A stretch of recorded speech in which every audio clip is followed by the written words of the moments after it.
Hello दोस्तों, आप लोग देख रहे हैं कि हमारे पास ये LG का सिंगल डोर का पीसीबी है और इसको हम एक घर से निकाल के लेके आए हैं। ये क्या है कि वो कंप्रेसर जो है ऑन नहीं हो रहा है और आप देखेंगे ये जो OLP होती है, OLP कभी भी डायरेक्ट 230 वोल्ट पर चेक नहीं होता है। ये हमेशा सीरीज में चेक होता है या फिर क्लैम्प मीटर से आप इसे चेक कर सकते हैं। अगर क्लैम्प मीटर में बीप की आवाज़ आ रही है या फिर कंटिन्यूटी शो हो रहा है तो समझ जाइए कि हमारा सही है, अगर नहीं आ रहा तो ख़राब है। और आप देखेंगे ये हमारे पास कंप्रेसर है, ये भी इन्वर्टर मॉडल का कंप्रेसर है और इसके अंदर UVW होते हैं जो हमारे 3 पॉइंट होते हैं। और ये कभी भी आप सोचो कि इसको हम डायरेक्ट चला लें तो ये डायरेक्ट नहीं चलेगा, क्योंकि ये PCB से कंट्रोल करती है। इतना इसमें OLP तो होता है गोल वाला, लेकिन रिले वगैरह नहीं होता है, तो ये हमेशा PCB से चलता है DC वोल्टेज में। तो ये आप समझ जाइए। और जो तीनों होते हैं, तीनों के कनेक्टिंग पॉइंट जो है वो सेम दिखाएंगे। ऐसा नहीं है कि क्या नाम है, अगर आपको मैं इसको चेक कर रहे बताऊँगा कि इसको कैसे हम चेक कर दें। तो सबसे पहले आपको क्या करना है, मीटर पे बीप पे इसको सिलेक्ट करना है और बीप पे सिलेक्ट करने के बाद आपको यहाँ पे चेक कर लेना है कि हमारा ये जो है कि काम कर रहा है कि नहीं कर रहा। तो आप देखेंगे कि यहाँ पे ये वर्क कर रहा है, ये बीप की आवाज़ आ रहा है। तो उसके बाद हम क्या करेंगे, इसको सबसे कोने वाले पे लगाएंगे और सबसे लेफ़्ट और राइट वाले में लगाएंगे, नीचे वाले में। तो इसको हम रीडिंग देखेंगे कि इसकी रीडिंग कितनी आ रही है। तो आप देखेंगे इसकी रीडिंग आ रही है 14 कुछ आ रही है, देखेंगे 14.2 ऐसे कुछ आ रही है। तो इसका मतलब है कि हमारा जो ये पॉइंट अंदर से यहाँ तक आ रहे हैं वो सही है। उसके बाद हम रेड वाले को तो लगे रहने देंगे, ब्लैक वाले को ऊपर की तरफ लगाएंगे और इसकी फिर रीडिंग देखेंगे। तो यहाँ भी हमारी रीडिंग आ रही है। अगर ये रीडिंग वगैरह नहीं आती है तो समझ जाइए कि ये आपका ख़राब है। और रीडिंग कंटिन्यू ज़्यादा कम हाई बहुत ज़्यादा और कम हो रहा था तब भी समझ जाओगे कि ये आपका ख़राब है।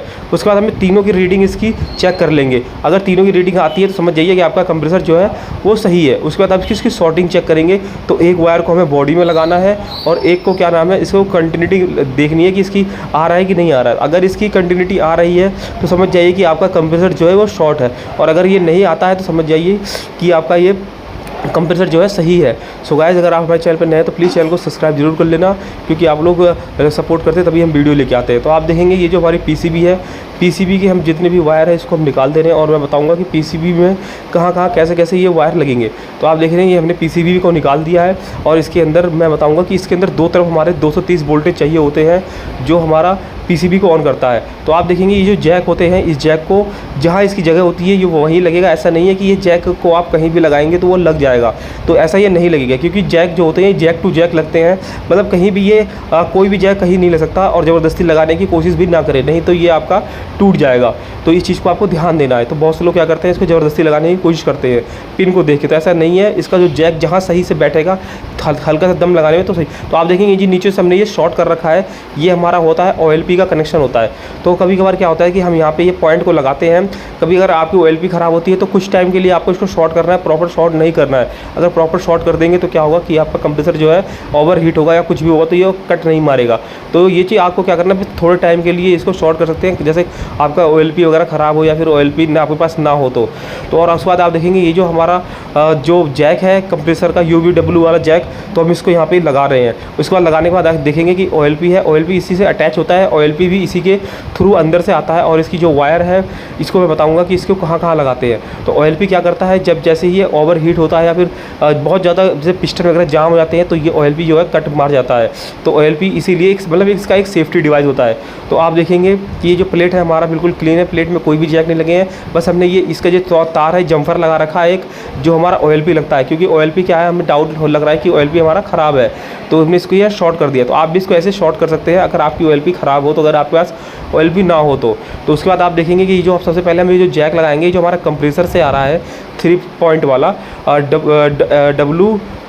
UVW वाला, तो इसको क्या करना है, हम इसको लगा देंगे और लगाने के बाद देखेंगे कि हमारा जो पहला जैक है वो लग चुका है। अब लगने के बाद हम दूसरा जैक इसके अंदर लगाएंगे।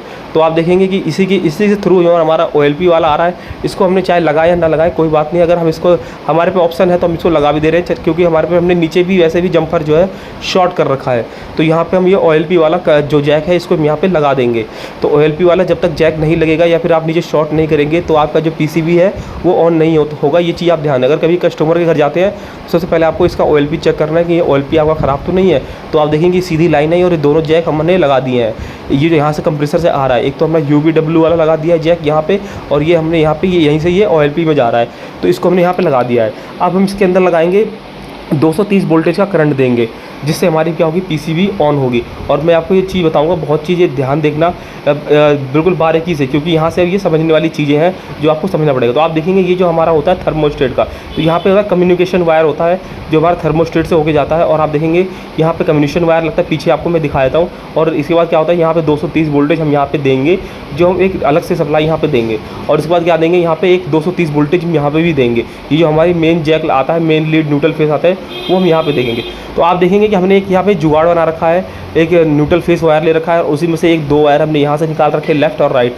मतलब 2 वायर न्यूट्रल के लिए लगा रखे हैं, 2 वायर हमने फेस के लगा रखे हैं। तो हम इसको एक बार डायरेक्ट हम यहाँ पे दुकान पे लाके चेक करेंगे, क्योंकि हमने कंप्रेसर एक अलग से हमारे दुकान पे पड़ा रहता है, तो हम इसको अलग से देखेंगे कि हमारी पीसीबी ये चल रहा है कि नहीं चल रहा है। अगर पीसीबी चल गया तो ठीक है, नहीं तो। और देखिए ये ध्यान दें कि जब यहाँ पर न्यूट्रल लगा रहे हैं तो यहाँ भी न्यूट्रल लगाएं, यहाँ अगर फेस लगा रहे हैं तो आगे भी यहाँ पे फेस लगेगा ऊपर वाले पे, और नीचे अगर न्यूट्रल लगा तो नीचे न्यूट्रल लगेगा। तो ये चीज़ आपको ध्यान देना है। तो आप देखेंगे कि पहले हम क्या करेंगे, ऊपर वाले पे हमने यहाँ पे एक वायर लगा रहे हैं। जैसे हम अगर यहाँ पे हम न्यूट्रल लगा रहे हैं तो आगे ही आपको ऊपर वाले में भी ये न्यूट्रल ही लगेगा। ये चीज़ आपको ध्यान देना है। तो यहाँ देखेंगे हमने यहाँ पे ऊपर नीचे न्यूट्रल लगा दिया, तो यहाँ पे भी हम ये न्यूट्रल लगा देंगे। अब उसके बाद क्या है, हमारा जो दूसरा वायर है जो हमारा फेस का बचा है, तो हम क्या करेंगे, नीचे इसको यहाँ पे फेस लगा देंगे। और देखेंगे कि हमारी जो 230 वोल्टेज है वो नीचे तो मिल गया, लेकिन अब यहाँ पे थोड़ा समझने वाली बात है कि अब जो हमारा ये कम्युनिकेशन वायर होता है, जब यहाँ पे हम 230 वोल्टेज हमें यहाँ पे भी चाहिए, तो हमें क्या करना है, इसको लगा के रख के ऑन नहीं करना है, तो ये ऑन नहीं होगा। आपको क्या करना है, ये वायर आपको पहले आपको स्विच ऑन करना है, फिर इसको लगाना है। तो आप देखिए हमने यही वायर लगा दिया है, हमने करंट दे दिया है। करंट देने के बाद हम इसको अब चालू कर दिया। जैसे ही हम इसको यहाँ पे लगाएंगे तो हमारा कंप्रेसर जो है ये ऑन हो जाएगा। तो हमारा कंप्रेसर ऑन हो जाएगा, तो इसका मतलब है थोड़ा सा हल्का सा स्पीड पकड़ेगा और ये ऑन हो जाएगा। और जब हम देखिए वाइब्रेट होना शुरू हो गया है तो हमारा कंप्रेसर ये ऑन हो गया है। तो ये इसका मतलब है कि हमारी जो पीसीबी सही है, कंप्रेसर हमारा पहले से हमने एक लेके रखा हुआ था चेक करने के लिए। तो आप देखेंगे कि हमारा ये रनिंग में आ गया है। तो हमारा क्या होता है कि कहीं कभार एक चीज़ और ध्यान बताना है कि जब आप कस्टमर के घर जाते हैं तो आपको क्या करना है कि पहले आपको पीसीबी चेक करनी है कि पीसीबी को हमारा करंट मिल रहा है कि नहीं मिल रहा है। तो आपको क्या करना है, क्लैम्प मीटर पे आपको वोल्टेज सिलेक्ट करना है, और मैं इसको पूरा चीज़ करके दिखाऊंगा कि आपको कैसे चेक करना है। तो आप देखेंगे कि हमारा जो कंप्रेसर है वो चल रहा है। और हमारे यार प्लीज़ यार आप चैनल को सब्सक्राइब जरूर कर दें, क्योंकि आप लोग सब्सक्राइब और सपोर्ट करते हैं तभी हम आपके लिए ऐसी वीडियो लेके आते रहते हैं। तो आप देखेंगे कि हमने इसको वोल्ट पे सिलेक्ट कर दिया है। वोल्टेज पे सिलेक्ट करने के बाद यहाँ पे क्या है, हम इसकी रीडिंग चेक करेंगे कि कितना वोल्टेज यहाँ पे आ रहा है। जो हमारा कम्युनिकेशन होता है, जो हमारा थर्मोस्टेट भी यहाँ पे लिखा रहता है, थर्मोस्टेट भी लिखा रहता है, क्योंकि थर्मोस्टेट से और कम्युनिकेशन यहाँ पे चेक करता है कि हाँ कि हमारा जो कहीं कोई प्रॉब्लम तो नहीं है। तो यहाँ पे देखेंगे कि यहाँ पे पूरा 205 वोल्टेज आ रहा है, मतलब सही है, ठीक है। वैसे 230 कंपलसरी होता है, लेकिन कोई बात नहीं, 230 है क्योंकि डीसी ये चल सकता है। तो इसके बाद हम क्या करेंगे, यहाँ पे भी इसको चेक करना है। जब आप कस्टमर के घर जाते हैं तो यहाँ पे दोनों वोल्टेज यहाँ पे चेक करना है कि आपकी यहाँ सप्लाई आ रही है कि नहीं आ रही है। तो आप देखेंगे कि यहाँ पे हमारी सप्लाई आ रही है, और इसका मतलब है कि हमारा जो पीसीबी में करंट जा रहा है। सो गाइस, अगर आपको ये इन्फॉर्मेशन अच्छी लगी, चैनल को सब्सक्राइब